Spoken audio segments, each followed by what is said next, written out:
So what's going on, guys? It's Captain America. Hope you guys are well, and thank you so much for coming onto this channel. So as always, what we're going to do is start off with this match stats for this game, and then we're going to move over to today's topic, which is going to be around today's fixtures. The matches that are being played, my analysis, as well as the predictions on my scores that I'm going to be predicting for those. But it's a bit unfortunate because by the time I upload this video, it's going to be around like 6 PM today. Majority of the matches, or nearly all of them, are going to be done. So it'll be really good for me to see the comparison of, how my results were based on the predictions that I gave. Because now it's 12 o'clock. There's going to be no time for me to render and then upload the video. But either way, it'll be good to hear what your, opinion is on these games and which team you think is going to win, the Premier League as well as the Champions League spots, as well as who's going to be fighting for relegation. I think that's always good. But yeah, guys, so swiftly moving across to the match stats for today. So for this game, we did have 51% possession. We had 9 shots in total versus 6 from the opposition. For myself, I had a 10.0 match rating, so max rating on my side as a central attacking midfielder, with 2 goals and 1 assist. Passing was a bit weird in this game. I had a 57% passing accuracy. Usually my passing accuracies are around like 80% and above. So I don't know what the hell happened here. And then 86% dribbling. But then in terms of man of the match, it was Thiago, who done fantastic with 2 goals as well as 2 assists. And the way that the match went, just for your reference, so the first goal we conceded, so we did win 6-1 in general for this match, but the first goal that we conceded was within like the first 5 minutes. It's very strange, this EA FIFA game, since the past update, where a lot of the goals that we're letting in are based on like long shots outside of the box. Like literally a lot of them are like from ridiculous angles where you just curl it in or just shoot it in. And the AI goalkeeper has been absolutely rubbish for the past, I don't know, since this update has happened. And as mentioned, a lot of our goals have been coming through from concession from outside of the boxes. So, this goal, yes, it's fantastic that we conceded this goal, but in general, we did counter-attack and we did perform. Like literally within 5 minutes, Thiago done a through ball to me, and then I scored to make it 1-1. The second goal was great pressing from the team, Khalil specifically pressing and then tackling the opposition and then passing the ball over to Thiago for the goal. The third goal was a little bit of a funny one when you do check it out. Do check out the third goal when we're winning 3-1. The goalkeeper for the opposition booted it out, but it wasn't really a good kick. It landed onto Neymar. Literally, it did not even bounce the ball. He done like a beautiful volley for it to go into the goal. So fantastic goal from him. But again, the goalkeeper was out of position. But it's his fault, his loss. And then the fourth goal, I would really recommend that everyone watches this. It was a really fantastic team play on how we, really moved the ball around and spread the players away from less of the opposition. The fourth goal was really good, as mentioned, in terms of me through balling it across to Thiago and then him scoring. He was just onside, so again, a beautiful play.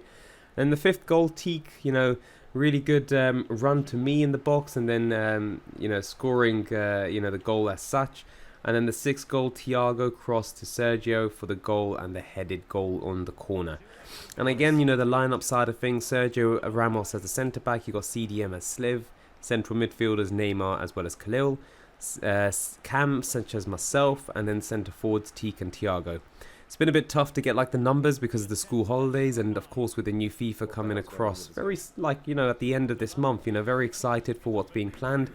We're not going to have that many people come on now. It's just a bit unfortunate, but when FIFA 23 does start up, you'll see more of these full 11 versus 11 matches being played. It's always like that, the tail end of all of these games. It just sees a viewership as well as in terms of players playing the games, and school holidays doesn't make it that great as well. But as always, please do enjoy the video while we talk about today's topic, which is going to be on the fixtures for Saturday. I'm going to do tomorrow's ones on tomorrow's video. We do have 3 teams lined up for tomorrow, but again, that's something that I'll showcase to you guys tomorrow, which is on Aston Villa versus Man City. You've also got Brighton versus Leicester, and then Manchester United versus the team that's at the top of the table, Arsenal. But for today's, let's say, predictions and games, we've got the first one kicking off at 12:30, which is Everton versus Liverpool, which is going to be an absolutely insane Merseyside derby. And it's one of those ones, regardless of how the form is for these two teams, there's always going to be a good performance, a lot of physicality, a lot of aggression, and hopefully we'll see a lot of yellow cards as well.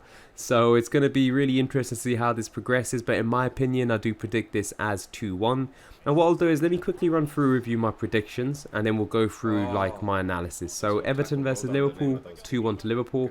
Brentford versus Leeds, 2-1 win for Leeds. Wolves versus Southampton, I see this 2-0 win for Wolves. And then Nottingham Forest versus Bournemouth, I see this being 3-1.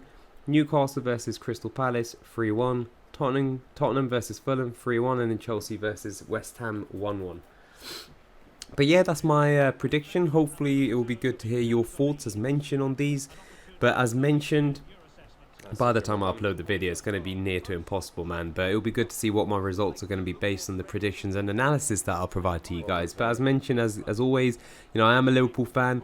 Coming off from, let's say, their win against Newcastle, which is a tough opposition. You know, they are the third best team in the league since 2022 in general, in terms of like accumulating of points. Liverpool being top. I think Man City have now pipped them in terms of like the average points obtained in 2022, and then Newcastle very strong in third position in that, let's say, average points taken or captured within, let's say, for example, 2022 as mentioned. But again, you know, Liverpool, they've now got the likes of Nunes back from that red card, and then Jota as well.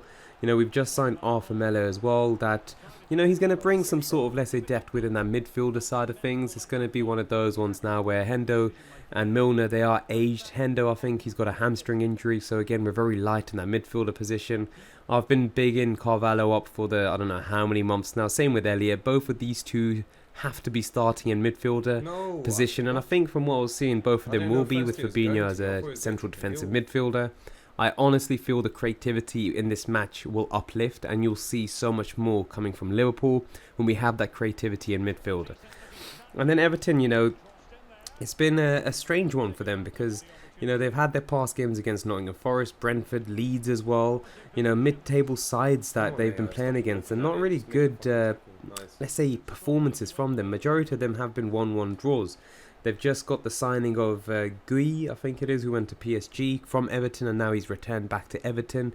2 years old, you know, a great player that he was once, but again, he hasn't had that game time at PSG for a while. So again, it's going to be interesting to see how Everton progress through, but again, based on form as well as generally head-to-head, I think Liverpool will win 2-1. Brentford versus Leeds, I think it's going to be an exciting game. It's going to be, in my opinion, 2-1 as mentioned to Leeds. You know, overall, Brentford have only won 1 game as well as 3 draws. Leeds, 2 wins and 2 draws in the league so far. You know, Leeds drawing against Everton recently, 1-0 loss to Brighton, and then beating Chelsea 3-0. Brentford, on the other hand, have drawn quite a lot of games, as mentioned, you know, Everton, Palace, and then losing out to Fulham as well, 3-2. But beating Manchester United, it's going to be a strange game, but I do see it being 2-1 to Leeds. They've just got a stronger team. Wolves versus Southampton. I've been bigging up Wolves for a while now. They've got a very superior team in general, but they haven't really clicked in terms of the goals. You know, in terms of the performances, they've had a lot of like 0-0 draw versus Bournemouth recently. They've had a 1-1 draw against Newcastle, 1-0 loss against Tottenham, and then again 0-0 against Fulham. It's a case where defensively they're quite strong, but attacking wise, with the likes of Guedes as well as Neto, you've got a really strong midfielder positions and players in that midfield for Wolverhampton. It's just surprising they haven't scored many more goals. I do see this being, I've got it down as 2-0, but I was thinking just now it's going to be 2-1. Wolves versus Southampton. And then Nottingham Forest versus Bournemouth. I do see this being a win for Nottingham Forest, 3-1. I think with the sacking of Scott Parker, but again a good response from them. Bournemouth in their last game that they just played, you know, it's just unfortunate that I don't know why they make a decision so early on in the season to get rid of a manager that is going through a tough time in terms of the oppositions and the fixtures. I think he was playing against Man City, Liverpool, I think it was Arsenal as well, Bournemouth had in like the last 4 games. It's just unfortunate that there hasn't been much, let's say, from the owners in terms of acquisitions as well as transfer funds for Scott Parker, but I do assume that Sean Dyche will be taking over Bournemouth. That's my personal opinion. But again, I do see it being 3-1 to Nottingham Forest. That have signed 21 players in this transfer market. 21 players. or from loan or buy, but in general that's so much. Then Newcastle versus Crystal Palace. I do see this being 3-1 to Newcastle. As mentioned, you know, very strong team under Eddie Howe. He's done fantastic, especially with the players that he has. He has sustained and kept a lot of the key players. Trippier is just a fantastic free kick taker. You've got Bruno in midfielder that's done quite well. Isaac scored against, you know, Liverpool with his debut. He was so unlucky with the second goal, which was just offside again. That's a comparison that we could always say day to day, if it was offside, if it wasn't. But again, you could take into consideration Rashford's goal against Liverpool.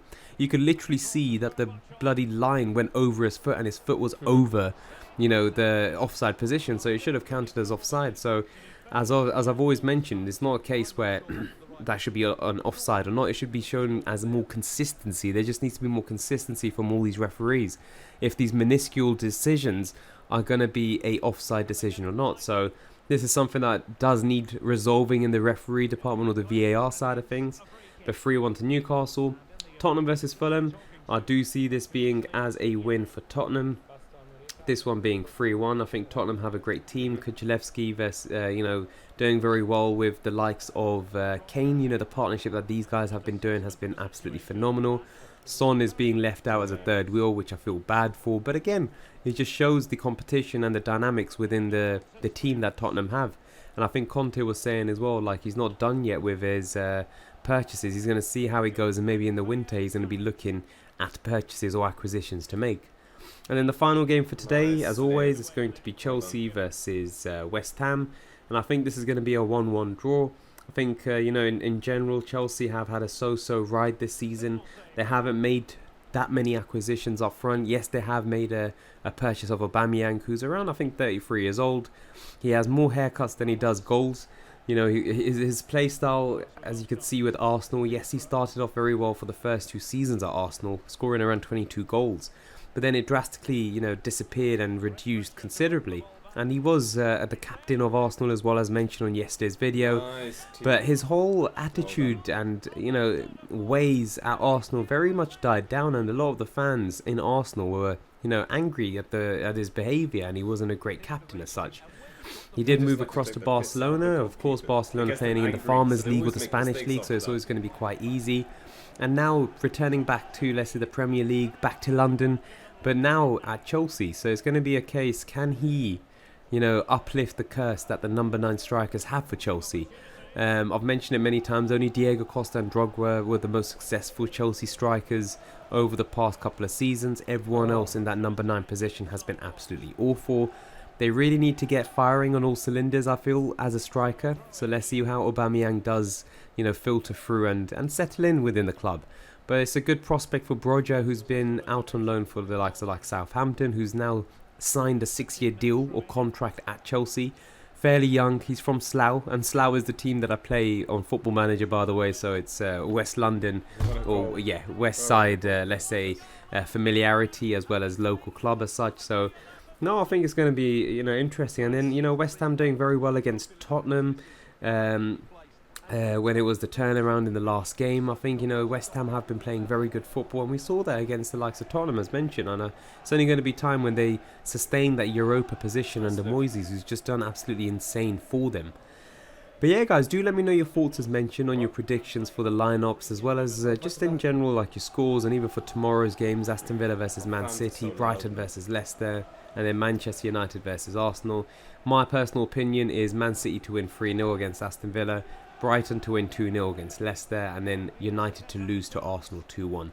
But again, that's my personal opinion. It would be great to hear your thoughts as always, guys. But that's it. We are now coming to the end of the video. I do hope that you guys enjoyed this video. As always, please do feel free to like and subscribe. We are now on 307 subscribers, which is absolutely insane, man, because just 2 days ago we were on 298 subscribers, and I woke up and I was like, bloody hell, man, this is it's insane. So I do appreciate the love, the support, as always. And please, please do share this with friends and families, or those friends that play pro clubs as well. We're trying to build a community within the pro club side of things, because there's not that much within the pro club scene. It's just unfortunate that there's not that much growth. And this is something that I'm trying to promote and really, showcase the skills that we all have within the pro clubs level. But yeah, guys, thank you so much. And yeah, I'll catch you guys tomorrow for more predictions and some results on how these games are going to go. Fingers crossed that Liverpool win, but let's see. Take care and bye-bye. Well, the result has never really been in doubt, has it? They've created so many chances with some brilliant attacking play. I think they've looked an outstanding team today.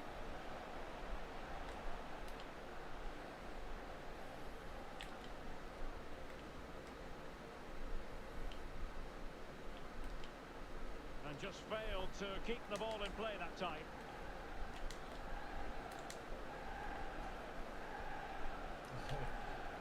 Well, couldn't keep it. Pretty comfortable piece of defending.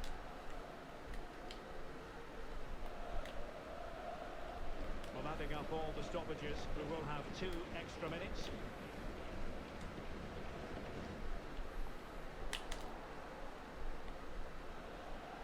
Making progress. Now a decent position. And that is that.